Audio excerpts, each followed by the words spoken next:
Hello students, today our topic composition function। लेकिन उससे पहले एक चीज देखते हैं हमारी number of bijective function from a set to another set. इसका मीनिंग क्या है? अगर कोई एक सेट ए हो और दूसरा सेट बी हो, ए से बी तक हम कितने बाइजेक्टिव फंक्शन डिफाइन कर सकते हैं। सबसे पहले देखिए, मान लीजिए if suppose number of element in A are N and number of elements in B are N, then onto function कितने होंगे, number of onto function, और कब डिफाइंड होंगे। देखिए आपको याद होगा ऑन टू फंक्शन क्या होते हैं। ऑन टू फंक्शन क्या होते हैं? अगर कोड डोमेन और रेंज दोनों सेम हो जाए। मान लीजिए ये डोमेन है, ये कोड डोमेन है और ये फंक्शन है। सपोज यहाँ पर हमारे पास हमने ले रखे हैं m एलिमेंट्स और यहाँ पर ले रखे हैं suppose n elements. Onto function की कंडीशन क्या है? अगर मान लीजिए n की वैल्यू m से बड़ी हो जाए, अगर n की वैल्यू m से बड़ी है, इसका मीनिंग सर्टेनली यहाँ पर कुछ ऐसी वैल्यू जरूर घुस जाएंगी जो इधर एसोसिएटेड नहीं होगी। क्यों नहीं होगी? क्योंकि हमारे पास a में m एलिमेंट्स हैं। इसका मीनिंग b में से एट मोस्ट अधिक से अधिक हम m एलिमेंट को जोड़ सकते हैं। इसका मीनिंग m जो है अगर n से छोटा है तो यहाँ पर कुछ न कुछ एलिमेंट रह जाएंगे। इसका मीनिंग होगा कभी भी रेंज जो है कोड डोमेन के बराबर नहीं हो सकती। इसका meaning n must be less than equal to n, ये कंडीशन है। Now for onto function हमने जो कंडीशन निकाली है n must be less than equal to n की वैल्यू, यानी कि जो कोड डोमेन में एलिमेंट्स हैं वो डोमेन से कम या बराबर रहने चाहिए। अब कितने ऑन टू फंक्शन हम डिफाइन कर सकते हैं? देखिए हम डिफाइन कैसे करेंगे। अब सबसे पहले हम क्या करते हैं, अब देखिए m क्या है, या तो n बड़ा है या बराबर है। अगर हम यहां से कोई n एलिमेंट ले लें पहले और उनको जोड़ दें, देखिए दो केस बनाएंगे। सबसे पहले देखिए we want to connect A1 को हम कनेक्ट कितने तरीके से कर सकते हैं? We have n methods. A1 को कनेक्ट करने के n मेथड्स हो गए A1 सोर्स। ऐसे ही A2 को कनेक्ट करने को देंगे n-1 मेथड एंड सो। इस तरह से मान लीजिए हमने n एलिमेंट कनेक्ट कर दिए हैं और nth एलिमेंट के लिए 1 एलिमेंट्स, यानी कि m में से हमने n एलिमेंट को b के एलिमेंट के साथ कनेक्ट कर दिया है। This means number of way to connect n elements of a to n elements of b are कितने बढ़ गए? ये बढ़ गए n into n-1 into n-2 up to लेकर 1 तक। अब जो बाकी बच गए हैं हमारे पास, बाकी क्या बच गए? m-1 element. अब इनके लिए चॉइस कितनी होगी? अब इन m-n एलिमेंट को जोड़ने के लिए हम क्या करेंगे?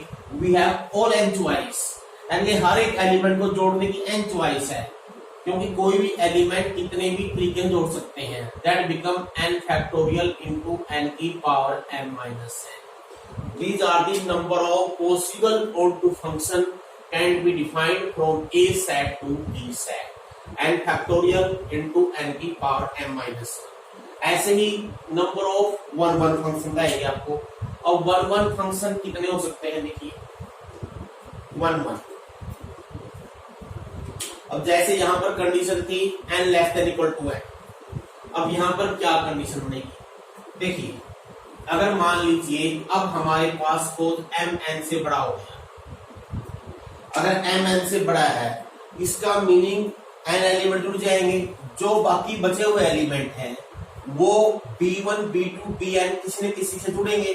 इसका मीनिंग यहाँ पर ऐसे फंक्शन बन जाएंगे जो कभी भी 1 नहीं होंगे, क्योंकि अगर mn से बड़ा है then there is no 1 function.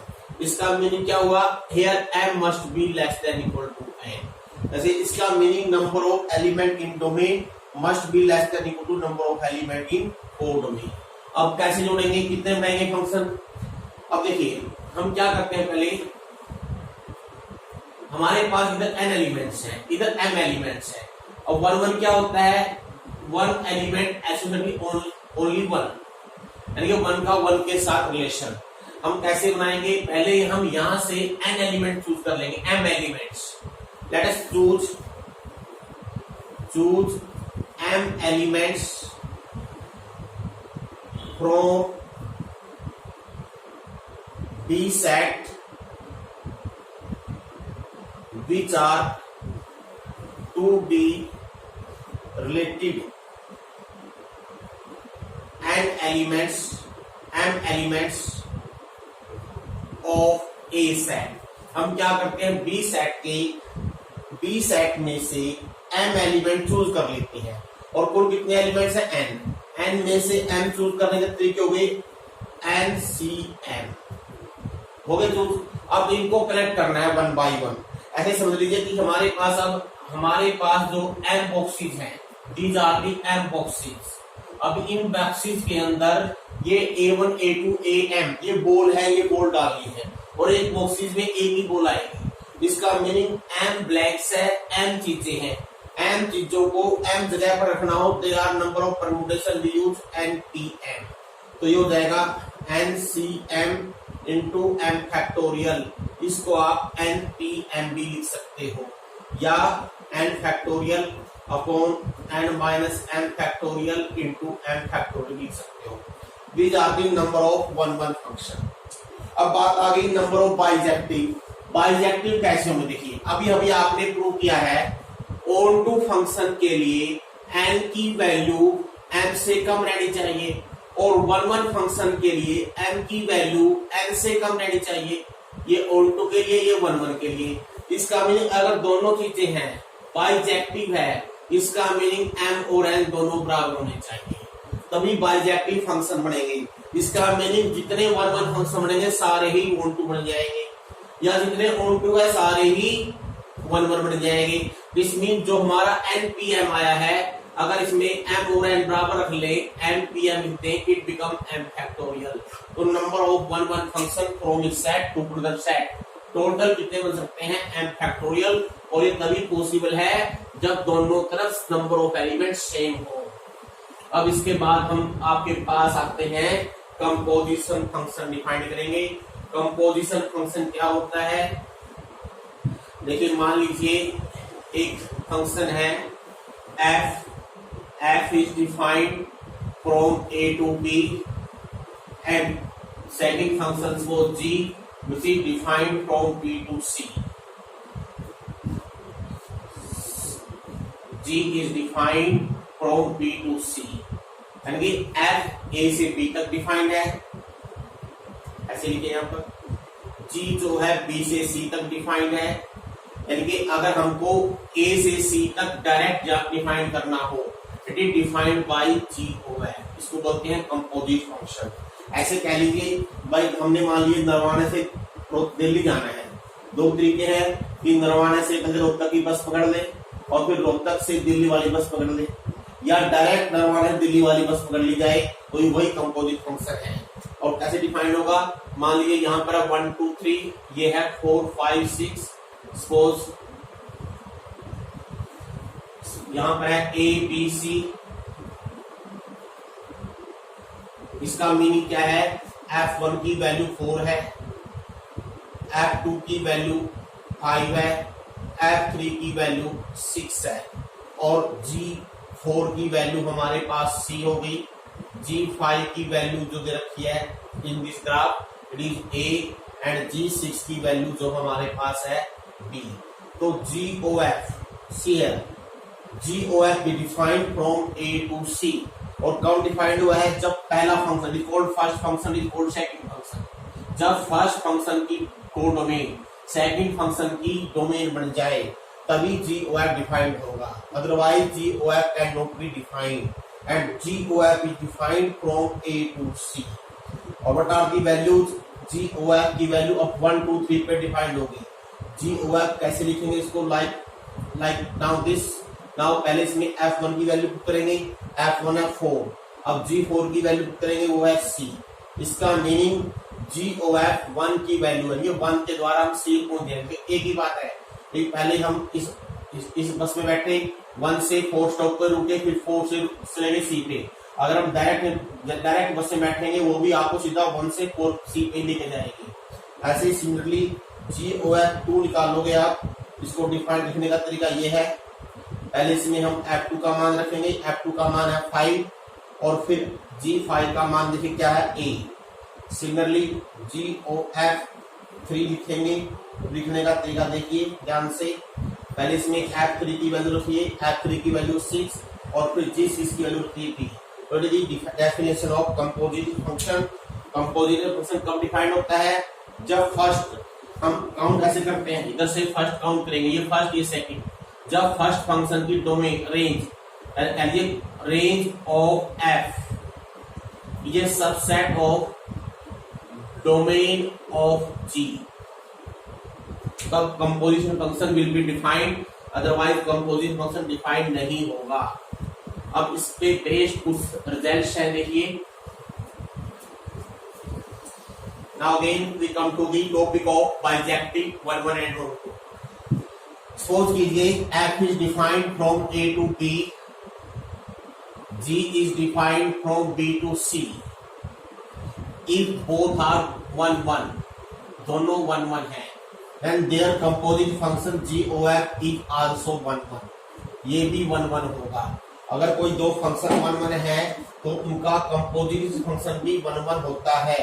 How to prove this, prove कैसे करते हैं, क्लियरली अभी आपको डिफाइन किया GOF is defined from A to C, तो क्लियरली GOF जो है A से C तक डिफाइंड होगा।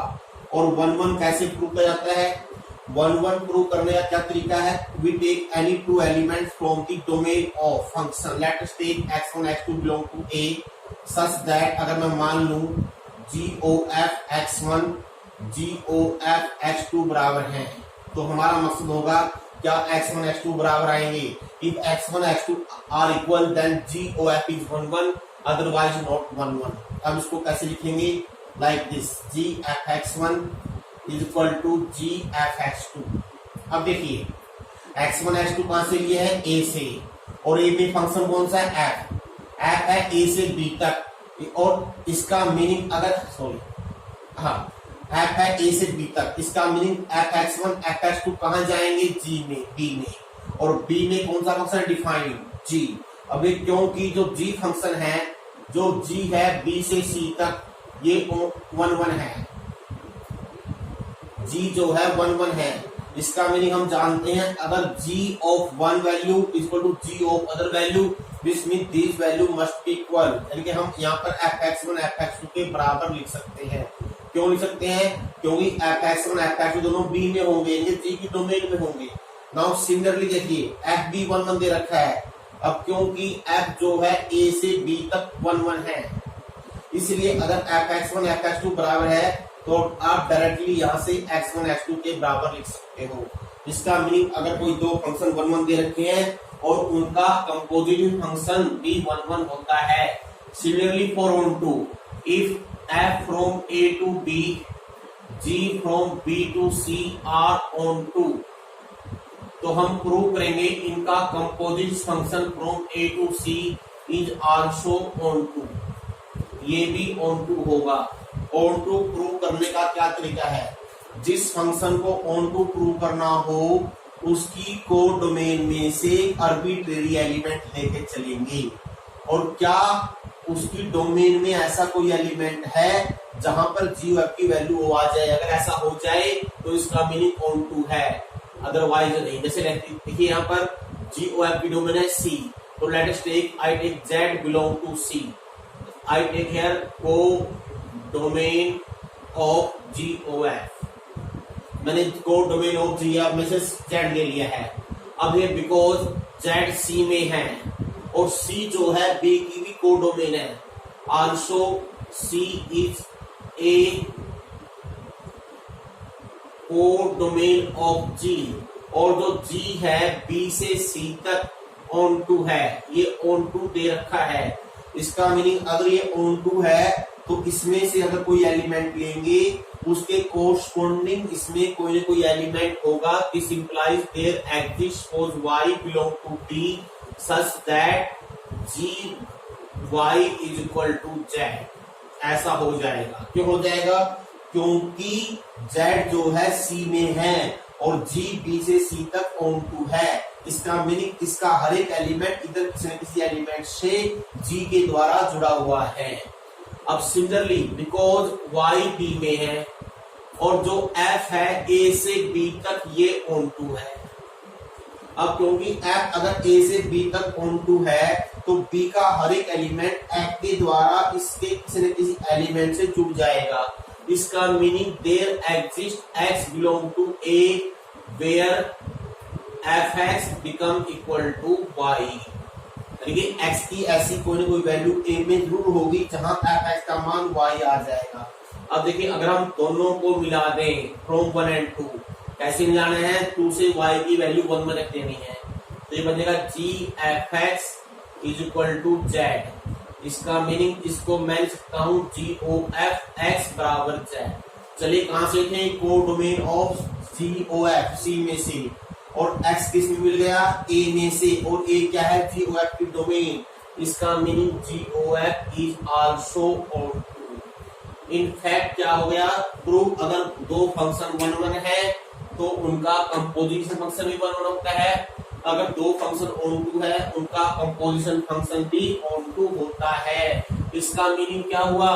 अगर f और g दोनों ही बाइजेक्टिव हैं, बाइजेक्टिव मीन 1 1 ऑन टू है, तो GOF इज आल्सो बाइजेक्टिव। ये दोनों प्रूफ मैंने अलग अलग करा दिए हैं। अगर ये आ जाए दोनों ही प्रूफ कर दीजिए, 1 1 प्रूफ कर दीजिए, ऑन टू भी प्रूफ कर दीजिए। इसका मीनिंग कंपोजिशन फंक्शन अगर बाइजेक्टिव कब होगा? अगर दोनों सेपरेटली बाइजेक्टिव है। That is very important concept. अब एक और देखिए, now suppose f is defined from a to b, g is defined from b to a। f a से b तक है, g b से a तक डिफाइंड है। लेकिन अगर मैं GOF निकालूं, ये आ जाए आइडेंटिटी फंक्शन। आइडेंटिटी फंक्शन समझते हो क्या होता है? कि जो वैल्यू रखे वही आ जाएंगे। x पे इमेज x आई, 1 पे 1, 2 पे 2, लाइक दिस। और ऑब्वियसली जो i है आइडेंटिटी फंक्शन किसके ऊपर होगा? क्योंकि GOF डिफाइंड, देखिए कहां से कहां तक डिफाइंड होगा? देखो f a से b तक डिफाइंड है, g b से a तक डिफाइंड है। इसका मीनिंग GOF कहां से कहां तक डिफाइंड हुआ? a से a तक। इसका मीनिंग यहाँ a लिख सकते हैं, यानी कि इसको बोलते हैं आइडेंटिटी फंक्शन। अगर ऐसा हो जाए, याद रखिए, अगर f a से b तक, g b से a तक डिफाइंड है such that it is given, then f is always 1 1 और g ऑलवेज ऑन 2। ये हम प्रूव करके दिखाएंगे कि f हमेशा 1 1 होगा और g हमेशा ऑन 2 होगा।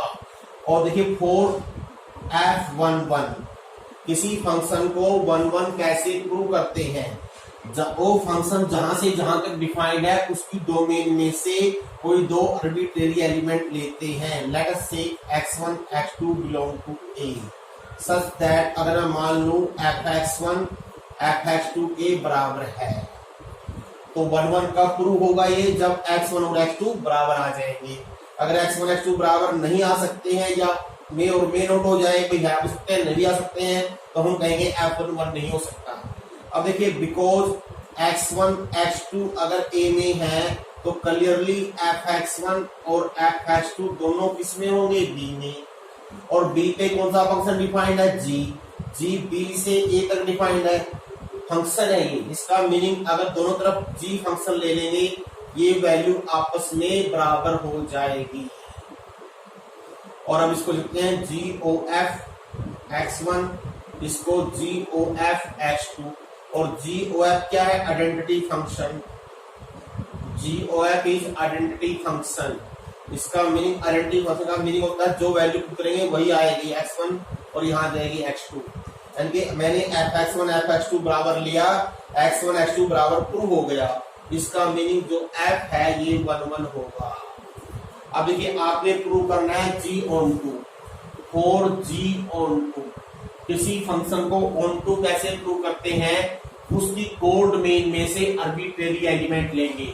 अब क्योंकि जो g है वो b से a तक तक डिफाइंड है, इसकी कोडवेट ए है, let us take a belong to a. अभी अगर मैं ए बिलोंग टू ए लिखता हूं तो आपने देखना है क्या कोई ऐसा एलिमेंट हो जो इसमें बिलोंग करता हो जहां पर जी की वैल्यू ए आ जाए। ये कैसे दिखाएंगे, देखिए सी है, ए को मैं लिखता हूं identity function A like this. अब आई ए की जगह जी ओ एफ, इसको लिखिए g o f a. Now see here, because a में से है और एफ है ए से बी तक डिफाइंड। इसका मीनिंग अगर कोई वैल्यू इसमें से लेंगे एफ की वैल्यू इसमें चली जाएगी।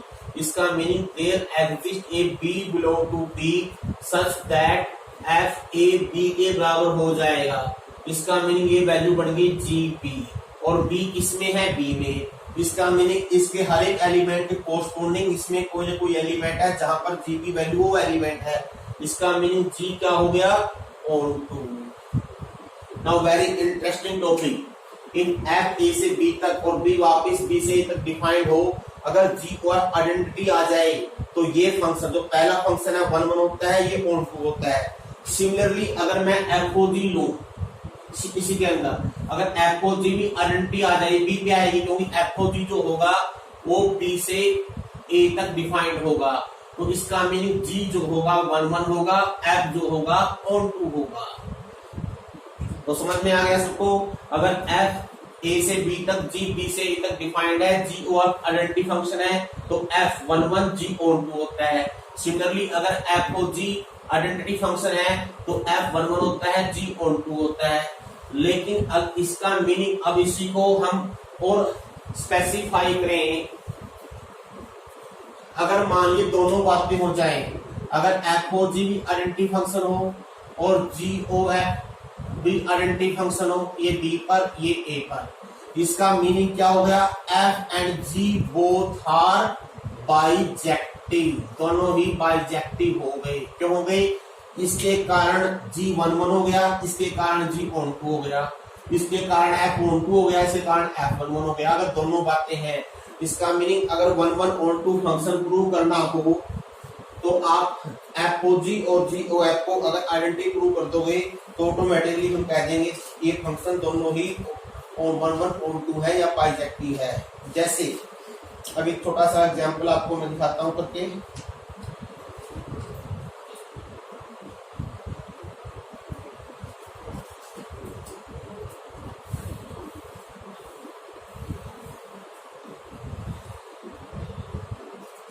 ये कंपोजिशन फंक्शन में सीधी example, let us take example number 10।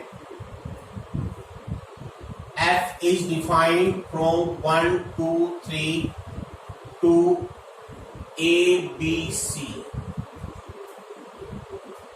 b 1 1 and on 2 given by f1 is a, f2 is b, f3 is c। Clearly ये 1 1 on 2 है, दे भी रखा है।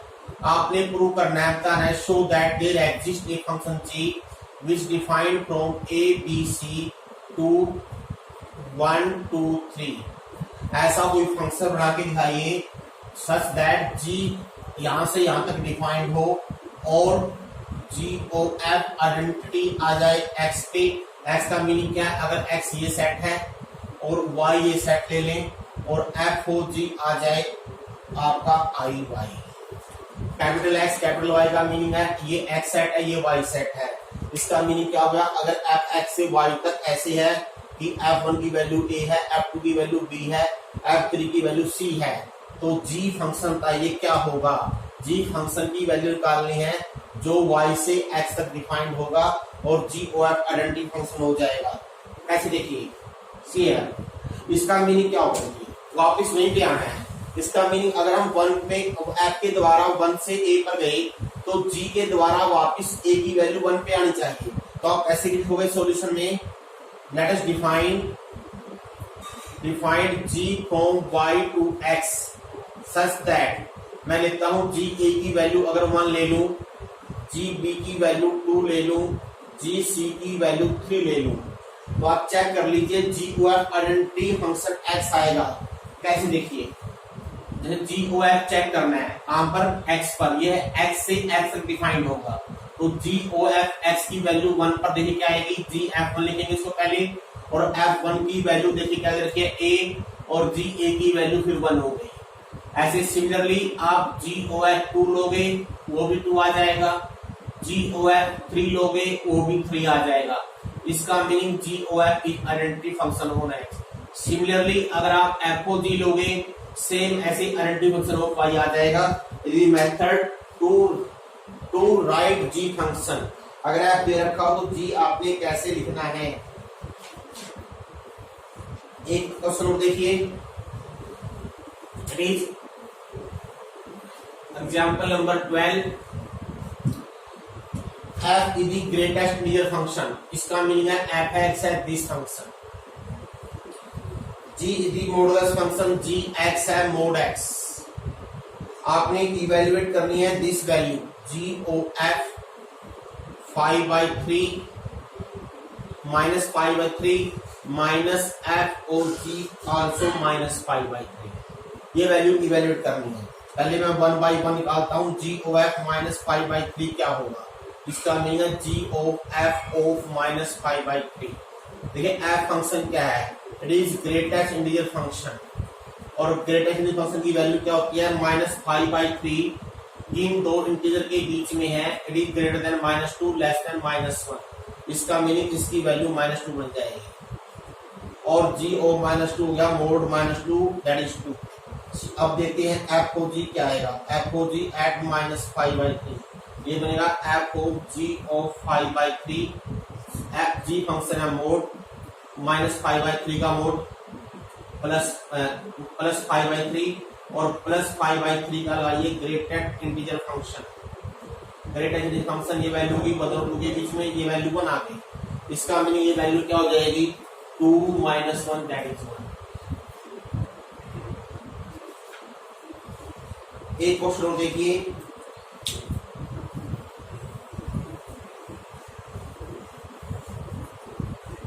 Let us take one more example, example number 13, if f(x) is equal to 1/x, x is not equal to 0। क्योंकि अगर x 0 होगा तो f defined नहीं होगा, और gx 0 दे रखा है, तो प्रूव करना है क्या FOG डिफाइंड होगा। FOG क्या डिफाइंड होगा, FOG का meaning f of gx, f of gx। अब क्योंकि gx 0 है, 0 पे ये डिफाइंड नहीं है, इसका meaning it is undefined, not defined. क्यों डिफाइंड नहीं है, क्योंकि g की वैल्यू 0 दे रखी है। अगर यहाँ रखोगे 0 1/0 जाएगा, दैट इज अनडिफाइंड, g और अनडिफाइंड होगा। एक और देखिए, f(x) √x x greater than equal to 0।